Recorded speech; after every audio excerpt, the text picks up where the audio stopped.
Good evening, everyone. Father Marshall Shelley here, coming to you from St. Peter's Episcopal Church. It has been a very busy couple of weeks, full of ministry and mission, and it is good to be with you.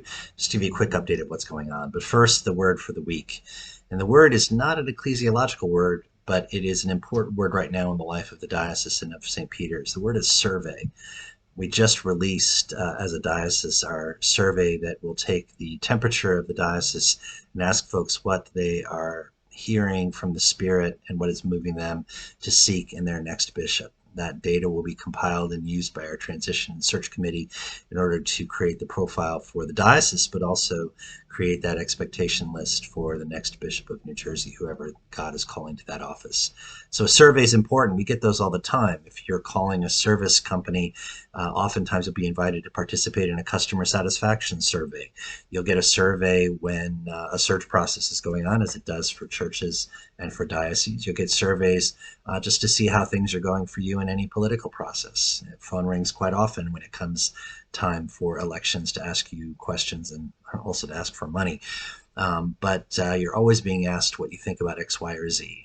I remember as a kid walking around the supermarket with my parents getting asked if they would be willing to take surveys about particular products, from breakfast cereal to lunch meat. Surveys are important for folks that are trying to find out what is in our hearts and minds, but surveys are also important for us as individuals.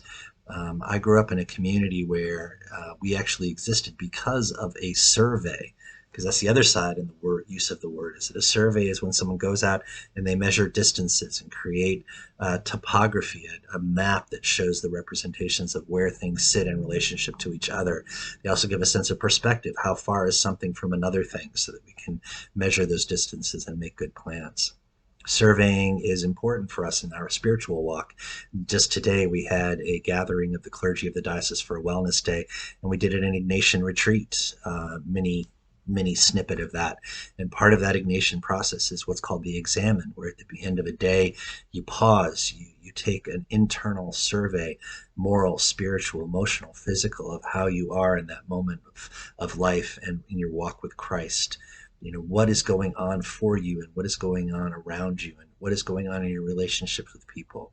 Too often we allow our feelings, our emotions, our intentions to get in the way of some of those perceptions, and those can also include relationships. And it's important to survey those as well, to look at them with clear eyes and with clear hearts and spirits, so that we can make an accurate picture of that.